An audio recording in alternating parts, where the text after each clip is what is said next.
Hello, Skypers! Magandang araw! Maganda ba ang araw niyo? Pues kung hindi, manood kayo ng video na to pangpaganda ng araw niyo. Charot! So nakikita niyo kayo sa video, Skypers, na nililinis po natin yung pusit isa-isa at tinanggal po natin yung laman. Ano nga kaya ang recipe na lulutuin ko ngayong araw na to? Walaan nyo, Skypers? So ayan na, Skypers, nilagyan na natin ng breading mix. So yan po yung ginagamit namin na breading mix. Pagkatapos po yan, Skypers, mekos-mekos na po natin para mag-incorporate yung mga ingredients. At lagyan natin ng konting salt. So ayan na, Skypers.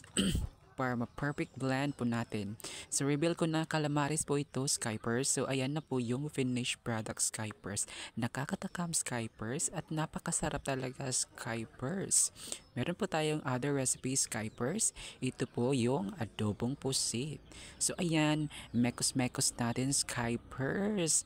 Natatakam na ko, Skypers. So, ito na po yung natapos na, naluto na adobong pusit. Halika, Skypers, samahan mo ako. Kain tayo. So ayan, Skypers, tinry ko na yung calamares. Napaka-crispy, napakasarap talaga, Skypers. Sulit yung pagkakaluto nito.